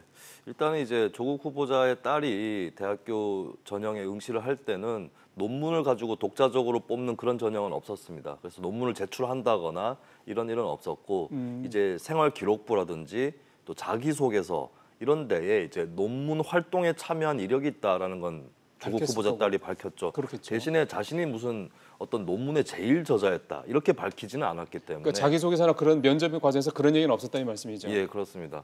그래서 근데 이제 이게 얼마만큼 대학 진학에 영향을 끼쳤는지 이게 굉장히 입증이 어렵습니다. 왜냐하면은 그 논문 외에도 어떤 내신이라든지 여러 가지 다른 사항들을 보고 학교 측에서 뽑았을 것이기 그렇겠죠. 때문에. 예. 예, 그리고 그 논문을 설령 이제 소위 얘기하는 스펙으로 인정을 했더라도 그것이 계량화되고 점수화돼서 어느 정도로 영향을 미쳤는지는 좀 알 수 없는 부분인 것이죠. 예. 그래서 현재로서는 일단 소극적으로 정리를 하자면 어떤 입시 부정의 어떤 정황이라든지 근거 이런 것들이 분명하게 드러난 것은 아니다라고 봐야 될 것이죠. 그러면 이거는 예를 들어서 조국 후보가 청문회에서 여전히 이건 가짜 뉴스다라고 네. 얘기를 하더라도 이거를 입증해낼 수 있는, 예를 들어서 야당이 뭐 공세를 통해서, 그러니까 그냥 정치적 공세가 아니라 네. 실질적으로 이거를 정말 입학 취소에 해당될 정도로 그 발라낼 수 있는 그런 거가 되기는 어렵단 말씀이네요. 그렇습니다. 예를 들면 뭐 수능 성적이라든지 이런 것만 보고 뽑았다면 몇 점이 나왔는가 남들보다 높았는가 낮았는가 이게 딱 정리가 되겠지만 이 부분은 그 논문 관련한 경력이 얼마만큼 반영되었는지도 불투명할 뿐더러 그리고 이제 어떤 거짓말을 한 부분이라든지 자신의 연구 실적을 부풀려서 했다고 보기는 좀 어렵습니다. 예. 논문 제1저자였습니다. 이렇게 쓴 것이 아니기 때문에 예. 굉장히 좀 애매한 문제가 돼버린 거죠. 지금 말씀하신 그 논문 제1저자였다라고 그 썼던 그 논문의 지도 교수가 네. 입장을 내놨는데 외국 대학을 가야 한다고 해서 도와줬다. 지나쳤지만 부끄럽다고 생각하지는 않는다. 이렇게 얘기를 했어요. 네. 지나쳤지만 부끄럽다고 생각하지는 않는다. 이게 사실 어제 우리가 얘기했었던 뭔가 일종의 그 고스펙 네. 어떤 부분들에 있어서의 어떤 관행적인 부분들 이렇게 해석을 해봐도 될까요? 근데 이제 이 지도 교수는 외국 대학 진학을 염두에 두었다라고 하는데 사실은 이제 우리나라에서 뭐 학종이라든지 새로운 입시 제도들이 도입될 때 미국식 입시 제도를 많이 맞아요. 참고를 했죠. 예. 예, 사실은 뭐 유럽 쪽에서는 학종이라든지 내신보다는 그냥 입시 시험을 보고 치는 그런 나라도 생각보다 많이 있는데 예. 아마 저 외국은 미국을 겨냥하지 않았을까? 미국의 어떤 입시 문화를 생각했을 때. 근데 이제 글쎄요, 결국에는 외국 대학을 염두에 두고 도와줬다고 하는데 국내 대학의 그 입시에 또 쓰이지 않았느냐 이런 이제 의혹을 또 받게 되는 것인데 저 지도 교수 입장에서는 근데 부끄럽지는 않다라고 얘기를 한 걸로 봐서는 스스로는 이제 이게 부정은 아니었다. 글쎄요. 뭔가 좀 해석할 도와주려는 수도 있죠. 의지는 지나친 감이 있었고 제1저자로 등극하는 그 과정에 일종의 오바가 있었지만 이게 부정은 아니었다. 뭐 그렇게 해명을 한 셈이 되겠습니다. 근데 오히려 제1저자라고 등재를 한 부분에 대해서 지도 교수가 그건 그런 상황 그 당시에는 이런 상황이었기 때문에 제1저자로 올리는 거에 대해서 내가 이거를 뭐 오케이를 했다라는 얘기잖아요. 네. 그랬으니까 1저자로 올라간 거 아니겠습니까? 그렇습니다. 그 부분에 대한 해명은 근데 안 보이는군요. 네. 근데 거기에 대해서는 또 이 해당 논문을 읽어본 사람들이 또 네티즌들을 포함해서 여러 가지 설명들을 하고 있는데 아, 네. 나오는군요. 고민하다가 1저자로 넣자고 결정했다. 네. 라는 거군요. 결국 외국 대학 얘기가 결국 그에 대한 설명이었던 그렇습니다. 거군요. 그리고 이제 이게 중요한 부분이 왜 고민했을까 이 부분인데요. 그러게. 예. 사실은 이 해당 논문이 그렇게 뛰어난 논문이 아니었다는 평가가 많습니다. 그리고 이런 얘기까지 나와요. 이게 차마 어떤 학자라든지 연구자 입장에서 자기가 제1저자로 등재될 만한 가치가 있는 논문이 아니었다. 그래서 고등학생한테 제1저자 자리를 줘도 상관이 없는 그럴 수 네, 있다. 그런 정도의 수준의 논문이었다는 말이 있는데 이것도 또 양면성이 있어요. 한편에서는 이 논문 자체가 그렇게 큰 가치가 있는 게 아니었기 때문에 제1저자로 올리는 것이 그다지 큰 문제가 없는 것 아니냐라고 변호할 볼 수도 있는 있죠. 것이고요. 예. 반대편에서는 아니 그렇다면 별것도 아닌 논문을 만들어가지고 거기에 제1저자로 올려준 거 아니냐. 결국은 뭔가 더 큰 어떤 목적을 위해서 그렇죠. 활용하려고 쓴 게 아니냐. 멋 모르는 사람이 보면은 대단한 것처럼 착각할 수 있도록 한 것이 아니냐. 그렇죠. 이런 비난이 또 가능합니다. 그래서 이 맞는 문제는 말씀입니다. 사실 파고들면 파고들수록 양면적인 게 계속 나오기 때문에 근데, 굉장히 이제 예. 설명하기도 어렵고 저도 평론가로서 굉장히 어려움을 느끼는데 근데 중요한 것은 가짜 뉴스다 이런 식으로 대응하는 것은 대중들의 어떤 맞아요. 분노라든지 예. 반감을 더 키울 수 있어요. 어제도 굉장히 그 얘기를 섬세하게 했습니다만. 설명을 해줘야 됩니다. 예. 후보자 측에서도. 예. 어찌 보면은 사실 말씀하신 그런 섬세한 부분에서의 말 한마디 한마디가 국민들의 마음을 돌릴 수도 있고 아니면 더 격하게 만들 수도 네. 있다. 지금 뭐 학생들이 촛불 집회까지 하겠다는 얘기면 이걸 얼마나 감정적인 측면에서 봤을 때 굉장히 불쾌하게 문제가 있다고 받아들이는 거 네. 아니겠습니까? 그 뭐 조국 후보자의 뭐 과거의 발언에 대한 뭐 오럴 해제다 이런 말까지 나오고 있는 판에니까 더욱더 좀 그런 것 같습니다. 자, 이번에는 이 사안에 대해서 이게 이제 명확하게 밝혀지느냐 여부는 이제 청문회가 열리면 이제 거기서 나와야 될 거라고 보고요. 두 번째로 가야 될 방향은 이 부분에 대해서 이제 청와대가 이 조국 후보자 관련돼서 사실 어떻게 보면 국민 여론은 상당수의 여론이 좀 무게 분위기가 이 정도면은 뭐 적절하지 않은 인사 아니냐라는 식의 얘기들이 나오고 있는 판인데 청와대는 정면 돌파하겠다라고 이제 얘기를 하고 가고 있습니다. 이른바 뭐 조국 지키기 이런 해석도 나오고 네. 더불어민주당도 뭐 비슷한 분위기고 이거에 대해서는 청와대는 뭔가 확신이 있기 때문이라고 봐야 되는 겁니까? 그렇죠. 사실은 뭐 조국 후보자는 민정수석으로 데뷔하면서부터 계속해서 청와대의 중요한 인사로 계속 활동을 해왔기 때문에 여기서 예. 물러서는 것은 정권 차원의 위기다라고 청와대 쪽은 보고 있는 것이고 당연히 인사권자가 대통령이고 대통령의 비서조직이 청와대이기 때문에 뭐 이것은 눈에 불을 켜고 정말 이제 후보자를 지킨다는 심정으로 그렇게 임할 수밖에 없는 것이었죠. 이게 충분히 예견된 것이었습니다. 예, 근데 지킨다라는 차원의 문제가 오히려 또 국민 정서상으로는 더 안 좋은 쪽으로 갈 수 있겠다라는 네. 지적도 분명히 있고요. 그렇다고 그러면은 지금 청와대라든가 더불어민주당의 입장도 내심 고민은 분명히 있을 것 같긴 한데 네. 만약에 청문회에서 일테면은 어떤 이렇게 좀 제기된 의혹들에 대해서 뭔가 좀 명시적인 어떤 사실관계들이 확인이 된다든가 정말로 조국 후보가 의도했든 의도하지 않았던 간에 그런 것들에 소위 본인이 말했던 어떤 반칙이라든가 이런 뭐 불공정한 이런 부분과 관련해서 역시 그도 그 중에 하나였다라는 식으로 가게 된다 그러면 그때는 지키기 더 어려워지는 거 아닙니까 오히려? 그렇습니다. 그리고 굉장히 이제 대중 정서가 특히 이번에 드러난 교육 불평등 문제라든지 민감하게 반응을 하고 있는 것이죠. 근데 정부 여당에서 물러서기 쉽지 않은 것은 이를테면 예전에 노무현 정부 때 김병준 이제 자유한국당 인사가 됐습니다만 김병준 당시에 이제 정책실장 또 역임했었던 김병준 씨 같은 경우에 부총리로 임명을 했는데 논문 표절건이 불거져 나왔어요.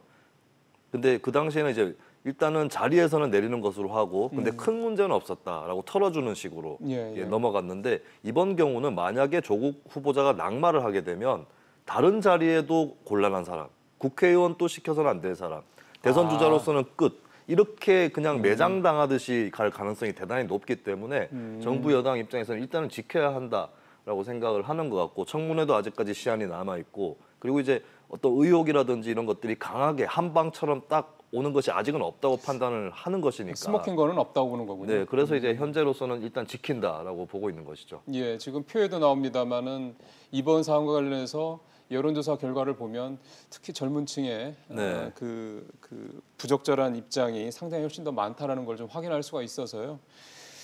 예, 이런 부분들은 이제 청와대나 당에서 어떻게 좀 해석을 하고 대응을 할지 좀 지켜봐야 될 것 같습니다. 이번에 여론조사를 보니까 이제 부적합 여론이 높긴 한데 한편으로 대통령 지지율 같은 경우는 소폭으로 하락을 했고요. 아주 작은 폭으로. 그다음에 민주당 지지율은 소폭 상승. 오히려. 자유한국당은 소폭 하락했어요. 그러면 그런 것들도 좀 반영이 된 겁니까? 그러니까 아직까지 근데 이 조사도 사실은 지금 논란이 시시각각 더 커지고 있기 때문에 뭐 지금보다 더 심각한 상황으로 갈 수 있다라고 봐야 되겠지만 일단 초창기에는 조국 후보자에 대한 반감이 민주당이나 대통령에 대한 반감으로 직결되지는 않았었다라는 건데 이거를 청와대나 여당이 어떻게 판단할 거냐. 앞으로도 그럴 수 있다라고 자신감을 가질 것인지 아니면 당의 지지율이 낮아지기 전에는 정리를 해야 된다라고 판단할 것인지 이건 좀 양면이 열려 있는 것 같아요. 조금 전에 그 정당별 지지도 그 표가 나온 걸 보면은 이건 이제 민주당 얘기는 지금 말씀하신 대로 뭐 오히려 조금 반등했다는 얘기를 하셨고요. 그럼 반대로 이제 자유한국당이 지금 28.4%로 나오긴 하는데 그럼 이제 이게 이렇게 되면은 자유한국당이나 다른 야당 쪽의 지지율이 올라가는 쪽으로 가는 게 눈에 보여야 되는데 민주당이 올랐다고 그러면 별로 야당 쪽의 지지율이 올라갔다고 보기는 어려운 거 아닙니까? 네, 앞으로 민주당 지지율이 조국 이슈와 연동이 돼서 낮아질 개연성은 있는데 저는 반대로 자유한국당 지지율이 오를 개연성은 별로 보이지 않는다고 봅니다. 왜 그렇게 생각하세요? 그러니까 이미 자유한국당 하면은 더한 부정 부패라든지 이쪽으로 특히 젊은 층은 그렇게 생각을 하고 있고 지금 젊은 층이 특히 조유라라는 표현을 쓰고 있어요. 조유라. 그러니까 조국 후보자의 딸을 정유라에 비유를 하고 있는 것이죠. 조유라. 예, 근데 조유라라고 하는 그 말이 옳든 그러든 이거는 좀 차치를 하겠습니다. 조유라라는 단어 자체는 자유한국당, 이명박근혜 세력은 틀렸다라는 전제를 깔고 있어요. 예, 그래서 20대, 30대에서 조국 후보자에 대한 반감 여론이 결코 자유한국당에 대한 지지로 연결되지 않는다는 것입니다. 근데 더 재밌는 것은 자유한국당 스스로가 조유라라고 하는 그 조어를 받아서 쓰고 있어요. 어떻게 보면 자해적인 전략이다.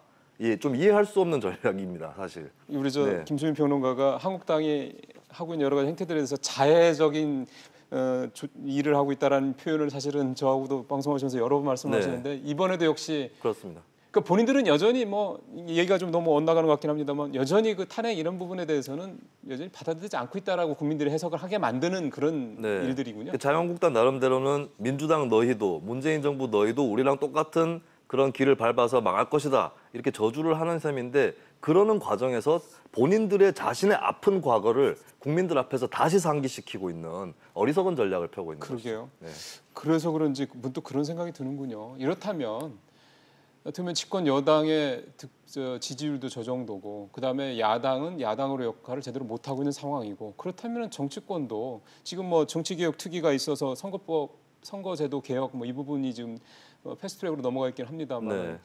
그러면은 이런 거라면은 결국은 국민들이 원하시는 거는 뭔가 선거제도 개혁이나 이런 걸 통해서 뭔가 정치권에도 뭔가 변화가 필요하다라고 보시는 게 아닌가라는 생각이 좀 들어서요. 네, 한편으로는 이제 이쪽이 틀렸으니까 저쪽이 맞다. 이런 정치 문법은 깨진 것이죠. 그렇죠. 근데 문제는 이제 이 새로운 어떤 20, 30대 새로운 어떤 불만이라든지 공정에 대한 욕구 이런 것들을 받아 안을 정치 세력이 있느냐. 지금. 네, 여기에 대해서 이제 많은 정치 세력들이 답을 내놔야 될 그런 상황이 될 텐데 당장에 이제 뭐 조국 후보자 청문회뿐만 아니라 선거제도 개혁, 사법 개혁 이런 이슈들이 또 국회에 걸려 있습니다. 그러니까요. 이게 다 맞물려 있는 그런 상황인데 이렇다면 이 과정에서 또 조국 후보자 이슈는 어떻게 처리될지 또 여기 연동돼 있는 그 패스트트랙 안건들은 어떻게 처리될지 이거 같이 한번 총체적으로 국민들 입장에서도 한번 볼 수 있는 그런 기회가 추석을 앞두고 오고 있는 것이죠. 예, 더불어민주당 같은 경우는 예를 들어 정의당과 어떤 정책적인 측면에서는 이렇게 공조를 한 사례들이 여러 번 있기 때문에 네. 특히 이제 정치개혁 같은 부분에 있어서는 정의당이 굉장히 적극적으로 추구를 좀 추진을 하고 원하는 분야이기도 하고 뭔가 그렇다면은 이번 인사청문회와 연결을 해서 어떤 그런 식의 뭐 더불어민주당이나 정의당 간의 어떤 일종의 뭐 손잡기 이런 것들이 또 이루어질 수 있을까 이런 추론도 좀 해볼 수 있을까요? 네, 거기는 뭐 선거제도 개혁 같은 경우는 바른미래당까지 또 포함이 되는 그렇죠, 네, 그렇죠. 그런 연대는 또 가능할 것이라고 보고요. 근데 이제 조국 후보자 이슈는 사실 정의당에서도 지금 뭐라고 간단하게 입장을 정리하기 어려운 그런 상황이 돼버렸기 때문에 데스노트에 좀 들어가 있는 건 아직은 아닌 거죠? 아직은 아닙니다만은 여러 가지로 또 갈등을 당내에서도 하고 있을 것으로 보입니다. 뭐 당내뿐만 아니라 당인 정당인들 한 사람 한 사람 개인 내부에서도 좀 어떻게 처리할지 고심들을 할 텐데 근데 이제 저는 그게 연계가 되기보다는 개혁은 개혁대로 일단 추진이 되는 것이 맞다고 보여지고 민주당 입장에서도 어떤 개혁 법안을 조국 후보자의 거취와 연계시키는 그런 행동을 하게 되면 또 이제 그게 구태 정치로 비춰질 수 있거든요. 그렇죠. 네. 그래서 오히려 이제 개혁은 개혁대로 의연하게 추진하면서 또 자연스럽게 자유한국당의 반발을 유도하는 측면도 있습니다. 장외 집회를 하게 되면 사실은 장외 집회를 우리가 경험을 해봤지만 자유한국당의 지지층이 확산되는 그런 계기가 되지는 못했었거든요. 그렇죠. 어떻게 보면 민주당 입장에서는 장외 집회가 대단히 반가울 수도 있어요. 네, 그래서 그건 의연하게 그냥 뭐 조국 후보자와 별개로 패스트트랙 안건들은 의결을 추진하는 그런 전략을 펼 것으로 전망이 됩니다. 그렇죠. 오히려 비슷한 방식으로 대응을 하는 게 역효과가 날 수도 있겠죠. 네. 어떻게 보면은 한 가지만 더 좀 정치권 얘기 해볼까요? 오신환 바른미래당 원내대표가 취임 100일 기자회견을 이제 갖는다고 하는데 손학규 대표 퇴진을 계속해서 사실 요구해 왔고. 네. 근데 손학규 대표는 엊그제 우리 이미 얘기했습니다만은 이제 좀 우리를 중심으로 판을 다시 한번 짜보자는 식으로 얘기까지 오히려 더 적극적으로 좀 그러니까 사실상 퇴진을 못 하겠다 이거죠. 네. 이런 상황인데 이제 여기도 결국은 이제 민평당처럼 그런 식으로 이제 분리가 이제 가시화되는 게 아니냐 이런 생각을 해보게 되네요. 네, 뭐 그렇게 될 개연성도 있는데 이제 손학규 선언의 요체는 유승민 의원이라든지 바른정당계가 자유한국당으로 가지 않을 것이다라는 그런 일종의 신뢰를 내비치면서 같이 하자. 그러니까 손학규, 안철수, 유승민 이렇게 딱 뭉치면 된다. 그리고 민평당이라든지 대한정치하고 통합하지 않겠다라고 일단 본인의 받고 있는 그 의심을 털어주는 효과가 있었고 남에 대해서도 의심하지 않겠다라는 선언이 있었는데 거기에 더해서 이제 손학규 대표가 내년 총선까지 계속 대표직을 유지하려고 생각한다면 당이 좀 온전하기는 어려울 겁니다. 그래서 나름대로 이제 양측에서 어떤 혁신위라든지 비대위라든지 이런 기구들을 통해서 개파의 균형을 맞추고 그리고 안철수 전 대표가 돌아올 경우에 또 앉을 수 있는 자리들을 같이 마련하는 그런 수습책, 봉합책, 절충안들이 나와준다면은 바른미래당의 대우는 유지될 수 있겠죠. 근데 그것이 아니라 조금 더 욕심을 부려가지고 조금이라도 더 가지려고 한다면 이 개파 간의 균형이 깨짐으로써 당의 미래는 굉장히 불투명하게 흘러갈 것으로 보입니다. 그렇게 갈까요? 저는 글쎄요. 근데 지금까지 의외로 안 깨지고 흘러왔던 부분들, 우리 현실적으로 국고보조금이라든지 집 나가면 고생인 정치판의 이치 이런 것들이 있기 때문에 저 개인적으로 굳이 전망하라면 바른미래당이 깨지지 않을 것이라고 봅니다. 근데 결국은 당이 존재한다라는 거는 선거라는 걸 통해서 선거에서 이겨서 뭐 꼭 뭐 정권을 잡는 것까지는 아니더라도 그게 유지가 돼야 돼. 뭔가 구심점이 있어서 유지가 돼야 된다는 게 큰데 지금 이런 식으로 했을 때 과연 이렇게 이런 당내 갈등을 큰 갈등을 갖고 그러니까 아는 채 뭐 이런 돈이나 이런 문제들 때문에 내년 총선에 들어간다. 국민들의 선택을 받기는 쉽지 않을 것 같다는 생각이 들어서요. 예, 그 바른미래당이 내년 총선에서 잘 될지 이거는 굉장히 뭐 불확실하지만 두 가지를 좀 들면은 국민의당이라는 당이 2016년에 창당을 했고 네. 우리 역사상 제3당은 항상 정계 개편의 경향에 휘말려서 양당 체제로 재편이 됐는데 지금까지 3년 넘어 계속 생존을 일단은 해 있는 것이고 두 번째는 아마 바른미래당 인사들이 손학규계든 유승민계든 간에 자유한국당도 잘 못하고 있고 민주당도 실망을 주고 있기 때문에 우리한테 들어올 표가 있을 거다 이런 기대감이 또 있을 겁니다. 예, 그게 옳든 그러든 간에 그것이 이들이 제3당 노선을 유지할 수 있는 원동력은 될 수 있다. 이런 진단을 해봅니다. 사실 그런 기대감도 없으면 참 어렵죠. 그렇습니다. 말씀 잘 들었습니다. 고맙습니다. 감사합니다. 내일 2분기 가계동향 조사 결과가 나옵니다. 우리 사회의 이 격차 상황, 양극화 상황이 또 어떤지를 보여주는 지표죠. 사실 양극화는 1980년대 들어서 신자유주의가 본격화되면서 전 세계적으로 보편적으로 나타나고 있는 현상입니다. 양극화 문제는요. 우리만 예외는 아닌 거죠. 다만 지난 40년 가까이 되는 동안 이 문제를 다루는 국가들의 정책은 사뭇 달랐습니다. 우리나라의 빈부격차가 미국에서 세계 2위라는 점은 우리의 양극화 축소 정책이 미흡했다라는 반증이 될 수도 있습니다. 문재인 정부 들어 본격적으로 이런 상황을 해결하기 위해서 소득 성장, 포용 성장 정책을 추진을 하고 있죠. 지난 1분기에는 4년 만에 처음으로 소득 격차가 줄어들긴 했지만 저소득층 상황은 더 나빠졌습니다. 현실은 아직도 엄혹하고 엄중합니다. 내일 나오는 2분기 지표를 통해서 우리의 양극화 상황 진단해 보고요. 해법도 찾아보도록 하겠습니다. 내일 뵙겠습니다.